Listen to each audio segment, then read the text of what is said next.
Bueno, estamos en el marco de una coordinadora de extrabajadores para la defensa de los derechos laborales. Lamentablemente tienen un tronco común, un mismo problema, miles de extrabajadores que ya dieron toda su vida en las empresas y que finalmente, al igual que el caso Cervecería, al igual que el caso Andes Petroleum, otros trabajadores también han sido afectados por las políticas, incluso por las leyes realizadas en la Asamblea Nacional del año 2018 exactamente. Estos reclamos tienen que ver con pago de utilidades desde el año 2000 en adelante, que no han sido cancelados a sus verdaderos y legítimos dueños, porque ellos fueron los que trabajaron y obviamente la ley es muy clara al respecto. Pero bueno, han existido ya distintos procesos, resoluciones, y en este país es muy difícil que se cumplan incluso las sentencias. Ayer veíamos que ustedes estaban en varios escenarios, ¿no? Por un lado en la Corte Constitucional, estaban también en la Presidencia incluso de la República, tratando de que se escuchen sus voces, y también les ha tocado enfrentarse a lo dura que es la calle cuando un trabajador, cuando una persona que está en una situación de vulnerabilidad se pronuncia, y esto es la actuación a veces de la Policía Nacional. Sí, lamentablemente tenemos un Ministerio del Trabajo que, habiendo sentencias que disponen el pago a los extrabajadores, el Ministerio del Trabajo, a través de su ministro del Trabajo, en este caso el arquitecto Patricio Donoso, no ejecuta esas sentencias, ni siquiera las sentencias, más aún cuando hablamos de que se deben proteger y garantizar los derechos que constan en las leyes que les protegen a los trabajadores y extrabajadores. Si ni siquiera se cumplen las sentencias, más aún se han cumplido los derechos de ellos. Entonces sí es lamentable que trabajadores con su escuálida economía en lo que tiene que ver a su dignidad humana, hacen todo el esfuerzo y vienen de distintas ciudades a las calles de la ciudad de Quito a decirles: señores, ¿hasta cuándo? Ya es hora de que se cumpla con el pago de lo que les adeudan estos grupos empresariales. Ni siquiera el Estado, obviamente, porque son extrabajadores de empresas privadas, pero existe ahí el Estado a través del Ministerio del Trabajo que protege, violando la ley, a las empresas, y eso sí es lamentable. Sí, ustedes han usado el hashtag Chutapaga, y es más, son 2.608 trabajadores, han señalado ustedes, y sus familias que han sostenido desde la autogestión la ardua y larga lucha, y además solicitan una amplia solidaridad, alimentos, cobijas, agua, ropa, porque claramente, como usted lo dice, son varios trabajadores que vienen de otros puntos a la capital precisamente para hacer esta autogestión y poder accionar.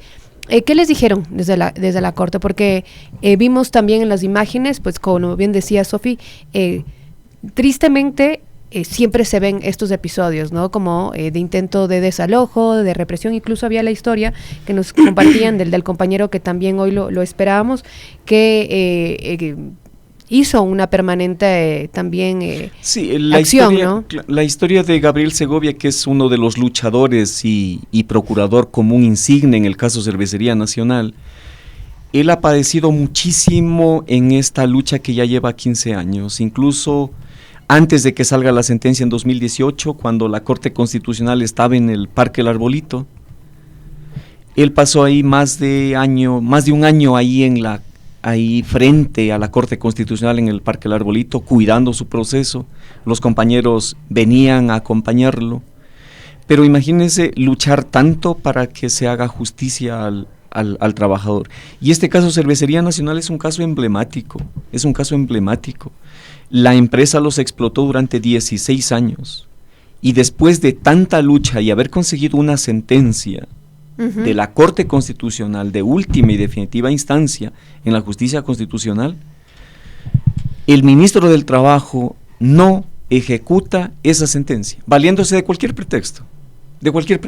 ¿Qué es lo que tendría que hacer exactamente? Veía una comparecencia en la Asamblea Nacional en la que mencionaba que no se ha emitido este documento, pues en el que se faculta además a poder hacer convenios públicos, entre otros, y que, digamos, la Cervecería Nacional como empresa no tiene este certificado de no haber deudas con los trabajadores. Sí, El ministro del Trabajo fue requerido por la Comisión de los Derechos de los Trabajadores de la Asamblea Nacional. Y ahí muy hábilmente, desde un punto de vista político, dijo, a ver, yo no puedo ejecutar esta sentencia porque hay más de 5, casi 7 representantes de los trabajadores. ¿Con quién yo voy a entenderme? Señores asambleístas, les dijo ahí, si los trabajadores me nombran un solo procurador común, inmediatamente, utilizó el término inmediatamente, yo determino el monto y mando a pagarles. Escuchando esto, los trabajadores, de más de 2.600 que son, siguieron un proceso democrático y eligieron a un procurador común, democráticamente. Cuando se le ha presentado al ministro del Trabajo que existe un solo procurador, él ha dicho, han impugnado esta procuración. Ya. Y por lo tanto, no puedo yo continuar con la ejecución de la sentencia. Entonces, y así pasará. Sí, y así pasará y pasará. Pero esto no es lo más importante, obviamente, no. Lo más importante es qué es lo que dice la ley de la materia.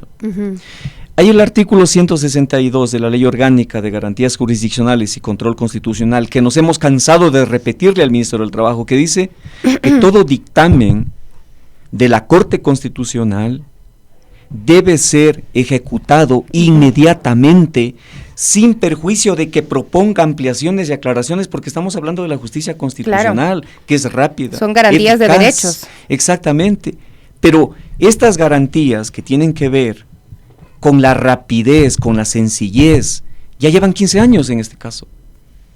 Por eso es que se ven abocados los extrabajadores a mantener una lucha permanente frente a la Corte Constitucional. Si bien la Corte Constitucional ha resuelto este proceso, pero tiene que resolver un auto, y la justicia ahí en la Corte Constitucional, más allá de lo que ya ha resuelto, es demasiado lenta cuando se trata de derechos sociales que se van a beneficiar miles de ex trabajadores que ya dieron su vida en la empresa. Eso hay que recalcarlo, y que estos trabajadores se les está afectando día a día su dignidad como personas. Abogado, ¿hay algún tipo de protección por parte del gobierno? ¿Ustedes presumen tal vez con la cervecería, con la empresa privada? ¿O por qué creen que también tiene tantas trabas la ejecución de esta sentencia? Precisamente a eso iba cuando me hizo la pregunta. Después de esta tanta lucha, nosotros vimos con admiración, bueno, no tanto con admiración, pero sí con rabia, también impotencia, cuando el presidente de la República se sentó con el CEO de InBev en Nueva York a firmar un convenio de inversiones. Efectivamente se hizo el contrato de inversiones, pero ese contrato de inversiones violentó el artículo 30 del COPSI, en el que dice que para que se firme este tipo de contratos debe una empresa cumplir con obligaciones ambientales, tributarias, de pago a la seguridad social y de pago a las obligaciones laborales. Y ese certificado no existe. Es más, el ministro del Trabajo, en otra comparecencia en la Comisión de lo Económico y Tributario, dijo, yo no soy competente y nunca he dado ese certificado. Es decir, se violentó la ley a propósito de favorecer a Cervecería Nacional. ¿Y en qué se le favorece a Cervecería Nacional? En más de 35 millones de dólares. Es decir, toda esta empresa, en vez de hacerle cumplir con los ex trabajadores que dieron su vida, más bien se le premia con 35 millones de dólares. ¿Y a ustedes cuánto les adeudan a los trabajadores y trabajadoras? ¿Cuánto les adeudan? Según las cifras del Servicio de Rentas Internas, son más de 94 millones de dólares con los respectivos intereses. Y eso, ¿tienen la esperanza de que en algún momento haya justicia y se pueda lograr ese pago? Esta es una empresa que tiene además grandes márgenes de ganancia, claro, ¿no? O sea, no es que no tienen plata, pobrecitos, se están muriendo de hambre y por eso no pueden pagar a los trabajadores. Claro, aquí cabe la gran pregunta, por ejemplo, cuando se habla de utilidades, de la ganancia líquida que tiene una empresa. Digamos, si una empresa ganó 100 millones de dólares, de eso tiene que darles a los trabajadores 15 millones de dólares. No es que está pagando de su patrimonio, es de las ganancias. Y en ese transcurso del tiempo que Cervecería Nacional dejó de pagarles a sus ex trabajadores, ganó casi 700 millones de dólares, pero de eso no ha pagado un solo centavo a los ex trabajadores, violentando nuestras leyes ecuatorianas, porque esta empresa de Nacional no tiene nada. Y que no nos estemos acostumbrando, ¿no? Yo traía a colación también, antes de iniciar el espacio, la situación de Furukawa, porque básicamente se traslada ya, ¿no? Bueno, en ese caso hay agresiones mucho más profundas, con más violencias, pero que básicamente vemos también estos tintes de protección de los gobiernos, no a los derechos de los trabajadores, pero sí de beneficios a las empresas privadas. Abogado, no sé si para cerrar quiere agregar algo más. Sí, primero muchísimas gracias a nombre de los extrabajadores por dar estos espacios para dar a conocer estas violaciones a los derechos de los extrabajadores. No solamente los de Furukawa, que es un caso en el cual yo me solidarizo y nos solidarizamos como ecuatorianos. En pleno siglo XXI, tener una esclavitud moderna. En esas condiciones es algo que debe llamarnos a la profunda reflexión, no solamente de los ciudadanos, sino también de los grupos empresariales.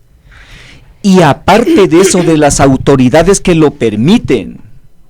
O sea, es que es inimaginable e indignante que exista una autoridad como el ministro del Trabajo, que tiene una sentencia, no solamente la de Cervecería Nacional, sino la de otros grupos, sin embargo, no las ejecuta. ¿Por qué no las ejecuta?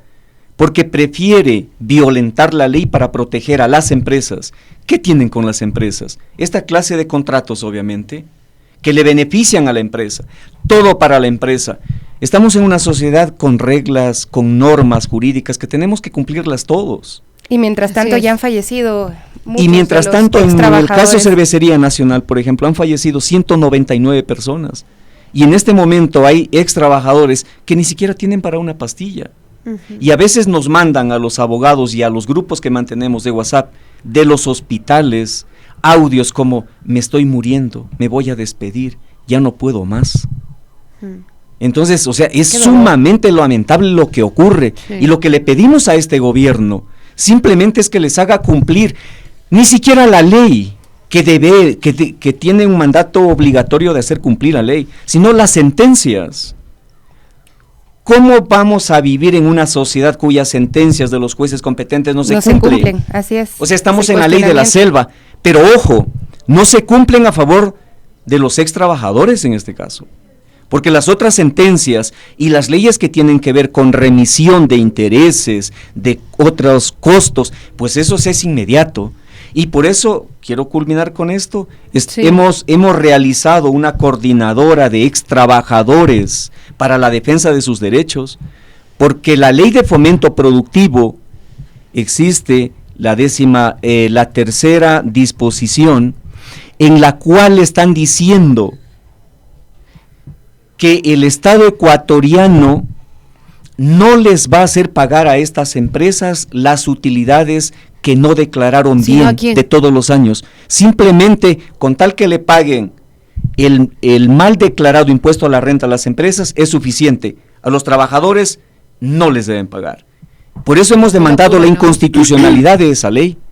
Y esa ley y esa norma que perjudica, imagínese usted que el Ministerio del Trabajo, por presión de los ex trabajadores, y a veces porque es competencia del Ministerio del Trabajo, determinó que se les debe pagar a los trabajadores de distintas empresas, pero en el momento en que salió esta ley de fomento productivo, lo que el ministerio mandó a pagar, archivó ese pago por la existencia de esta ley, y estamos hablando de más de $1,000 millones que les van a dejar de pagar a los ex trabajadores.